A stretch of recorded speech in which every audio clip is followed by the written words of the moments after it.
YSR TV news కి స్వాగతం. ముందుగా ఈనాటి ముఖ్యాంశాలు. జూమ్ యాప్ ద్వారా కిసాన్ రైలు ప్రారంభించిన ముఖ్యమంత్రి వైఎస్ జగన్మోహన్ రెడ్డి, కేంద్ర వ్యవసాయ గ్రామీణాభివృద్ధి శాఖ మంత్రి నరేంద్ర సింగ్ తోమర్, రైల్వే శాఖ సహాయ మంత్రి సురేష్. వైఎస్ఆర్ చేయూత పథకం కింద లబ్ధి పొందిన మహిళా పొదుపు సంఘాల సభ్యులు ఏర్పాటు చేసుకున్న కిరాణా షాపును ప్రారంభించిన కదిరి ఎమ్మెల్యే సిద్ధారెడ్డి. జలవనరుల శాఖ మంత్రి డాక్టర్ అనిల్ కుమార్ యాదవ్ ని కలిసిన ధర్మవరం ఎమ్మెల్యే కేతిరెడ్డి వెంకట్రామరెడ్డి. సోషల్ మీడియాలో వైరల్ అవుతున్న Malayali driver video. 2020 IPL title సాధించడమే లక్ష్యంగా బరిలోకి దిగుతున్న రాయల్ ఛాలెంజర్స్ బెంగళూరు. అనంత రైతన్న ఎంతో కాలంగా ఎదురుచూస్తున్న ఉద్యాన హబ్ కల సాకారమైంది. జిల్లాలో పండిస్తున్న ఉద్యాన ఉత్పత్తులకు మెరుగైన మార్కెటింగ్ కల్పించేందుకు రాష్ట్ర ప్రభుత్వం చొరవతో బుధవారం ఢిల్లీకి ప్రత్యేకంగా కిసాన్ రైల్ ప్రారంభమైంది. ముఖ్యమంత్రి వైఎస్ జగన్మోహన్ రెడ్డి, కేంద్ర వ్యవసాయ గ్రామీణాభివృద్ధి శాఖ మంత్రి నరేంద్ర సింగ్ తోమర్, రైల్వే శాఖ సహాయ మంత్రి సురేష్ జూమ్ యాప్ ద్వారా జెండా ఊపి రైలును ప్రారంభించారు. అనంతపురం రైల్వే స్టేషన్ నుంచి ఈ రైలు బయలుదేరింది. అక్టోబర్ నుంచి రైలును పూర్తి స్థాయిలో నడిపేలా చర్యలు చేపట్టనున్నారు.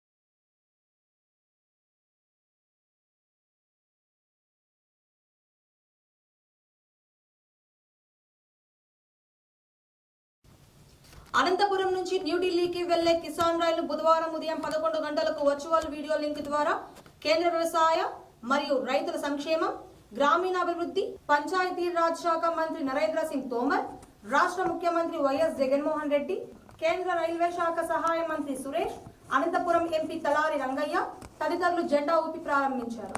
అనంతపురం రైల్వే స్టేషన్ నుంచి వర్చువల్ వీడియో కాన్ఫరెన్స్ లో రాష్ట్ర రహదారులు మరియు భవనాల శాఖ మంత్రి మాలగుండ్ల శంకర్ నారాయణ, జిల్లా కలెక్టర్ గంధం చంద్రుడు, హిందూపురం ఎంపీ గోరంట్ల మాధవ్, ఎమ్మెల్యేలు అనంత వెంకట్రామరెడ్డి, ఉషా శ్రీచరణ్ తదితరులు పాల్గొన్నారు. అనంతపురం రైల్వే స్టేషన్ లో కిసాన్ రైల్ ముందు జిల్లా జాయింట్ కలెక్టర్ నిశాంత్ కుమార్ జెండా ఊపారు. అనంతపురం నుంచి న్యూఢిల్లీకి వెళ్లే కిసాన్ రైల్లో బుధవారం 322 మెట్రిక్ టన్నుల ఉద్యాన ఉత్పత్తులను రవాణా చేశారు. ఇందులో ఒక్కో వ్యాగన్లో 23 మెట్రిక్ టన్నుల చొప్పున 14 వ్యాగన్లలో 322 మెట్రిక్ టన్నుల ఉద్యాన ఉత్పత్తులను మహారాష్ట్రలోని నాగ్పూర్ మార్కెట్కు తరలించారు.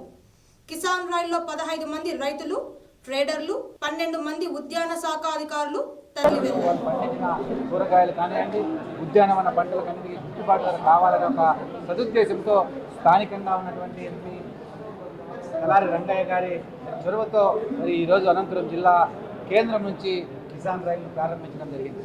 ఈ కిసాన్ రైలు వల్ల స్థానికంగా ఉన్నటువంటి కరువు ప్రాంతంలో ఉన్నటువంటి రైతాంగం ఎవరైతే ఉన్నారో వాళ్ళందరికీ కూడా వారు పండించిన పంటకు గిట్టుబాటు ధర లభించడమే కాకుండా మరి మంచి ధర, మరి అత్యధికమైనటువంటి ధర లభించడానికి ఈ కిసాన్ రైలు ఎంతో తోడ్పడుతుంది.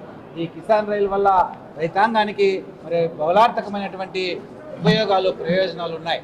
ఏ రోజైనా సరే అనంతపురం జిల్లాలో రైతు తన పంటను రోడ్డు పక్కన వేసుకోకుండా చూడాలన్నది ఈ ప్రభుత్వ ఉద్దేశము. మేమంతా దానికోసం కష్టపడి పనిచేస్తున్నాము.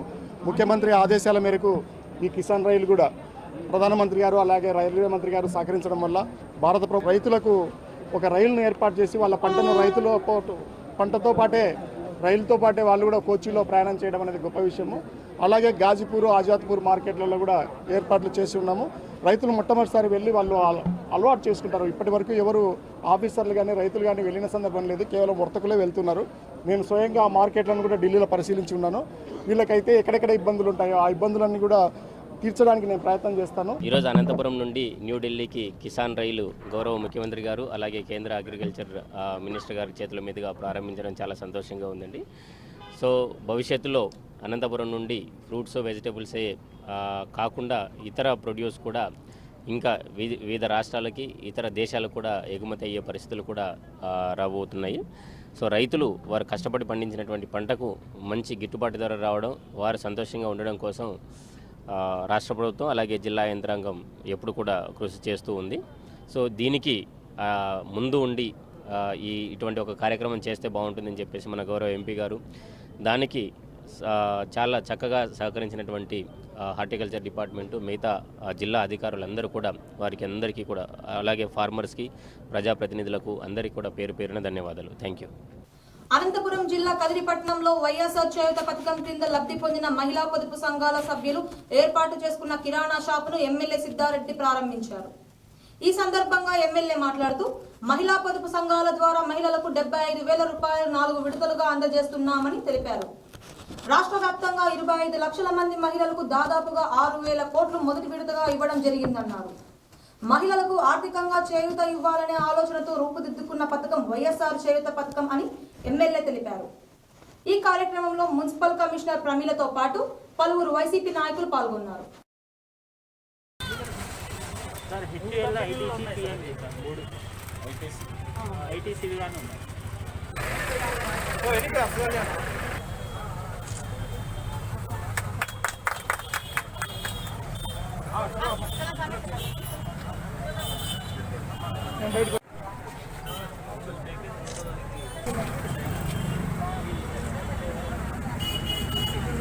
సీను 45 సంవత్సరాల నుంచి 60 సంవత్సరాల వయసు మధ్యలో ఉన్న మహిళలకు, ముఖ్యంగా బీసీ, ఎస్సీ, ఎస్టీ, మైనారిటీ మహిళలందరికీ కూడా 75,000 రూపాయలు ఆర్థిక సహాయం 4 విడతల్లో అందిస్తాము అని చెప్పి ఇచ్చిన హామీ మేరకు మరి గత నెల ఆగస్టులో 14వ తారీఖున రాష్ట్ర వ్యాప్తంగా 25 లక్షల మంది మహిళలకి దాదాపుగా 6,000 కోట్ల రూపాయలు ఒక విడతలో మొదటి విడతగా 18,750 రూపాయలు వాళ్ళ అకౌంట్లలో కూడా జమ చేయడం జరిగింది. దీని యొక్క ప్రధానమైన ఉద్దేశం మహిళల్ని ఆర్థికంగా చేయూతనివ్వాలన్నటువంటి ఒక ఆలోచనతో రూపుదిద్దుకున్నటువంటి పథకం ఇది. ఈ మహిళలందరికీ కూడా ఆర్థికంగా 75,000 రూపాయలు ఇవ్వడమే కాకుండా తక్కువ రేట్లకే ఈ కంపెనీలకు సంబంధించిన ప్రోడక్ట్స్ అన్నీ కూడా ఇప్పించి ప్రతి నెల కూడా కనీసం 18,000, 10,000, 15,000 సంపాదించుకునే అవకాశం ఈరోజు ప్రభుత్వం కల్పిస్తూ ఉంది. మరి గౌరవ ముఖ్యమంత్రి జగన్మోహన్ రెడ్డి గారు రాష్ట్రంలో ఏ పథకం ఏది ప్రవేశపెట్టినా కూడా మహిళలకి అత్యంత ప్రాధాన్యం ఇస్తూ చేస్తూ ఉన్నారు. మరి దీన్ని రాష్ట్ర మహిళలందరూ కూడా ఉపయోగించుకోవాలని చెప్పి సవినయంగా మనవి చేసుకుంటా ఉన్నాం. అది ఆర్థికంగా మహిళలు నిలదొక్కున్నప్పుడే వాళ్ళ కుటుంబాలు కానీ వాళ్ళ పిల్లలు కానీ మంచి భవిష్యత్తు ఇవ్వగలుగుతారు.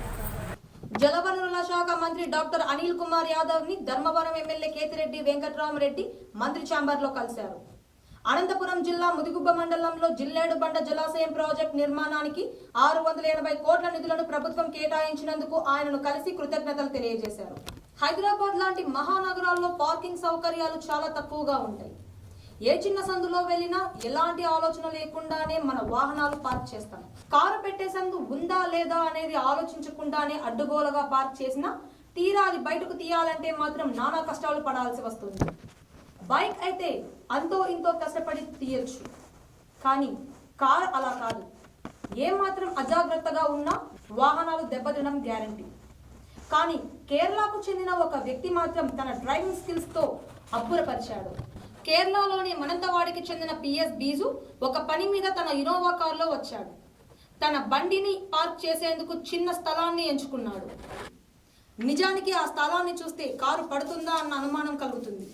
కానీ బిజు మాత్రం చాలా చాకచక్యంగా వ్యవహరించి ఇనోవాను పార్క్ చేశాడు. తరువాత పని ముగించుకొని వచ్చి కేవలం చిన్నపాటి ట్రిక్ ఉపయోగించి బైక్ను బయటికి తీసినంత సులువుగా ఇనోవాను చిన్న దెబ్బ కూడా తగలకుండా తీశాడు.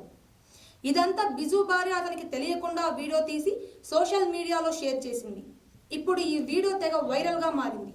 మలయాళీ డ్రైవర్ అద్భుతమైన స్కిల్స్కు నెటిజన్లు ఫిదా అవుతున్నారు. అతని కాన్ఫిడెన్స్ లెవెల్స్ అద్భుతమని, అతని నైపుణ్యతకు జోహార్లు అంటూ కామెంట్లు పెడుతున్నారు.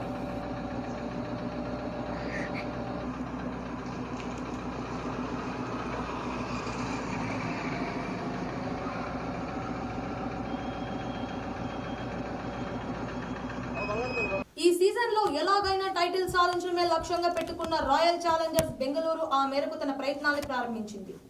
అనవసర ఒత్తిడి తగ్గించుకొని ప్రాక్టీస్ లో శ్రమించాలని కెప్టెన్ విరాట్ కోహ్లీ తన జట్టుకు మార్గనిర్దేశం చేస్తున్నాడు. దీనికి సంబంధించిన వీడియోను ఆర్సీబీ యాజమాన్యం ట్విట్టర్ లో పంచుకుంది. ప్రాక్టీస్ లో పూర్తి సామర్థ్యాన్ని వినియోగించాలని, నాణ్యమైన ప్రాక్టీస్ సెషన్ను తాను చూడాలనుకుంటున్నట్లు కోహ్లీ తన జట్టును ఉద్దేశించి అన్నాడు.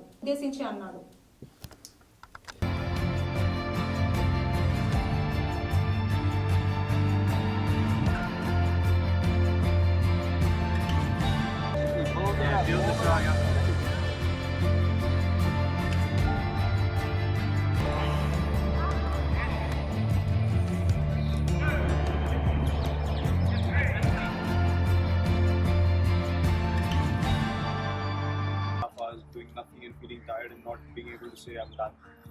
I don't want that half an hour, 20 minutes, half an hour of bad practice. So let's reduce the workload, but let's do it with efficiency. Couple of hours out of here, but I want to see intensity in the fielding session.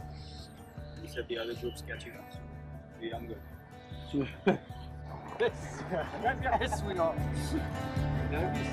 ఇంతటితో YSR TV వార్తలు సమాప్తం.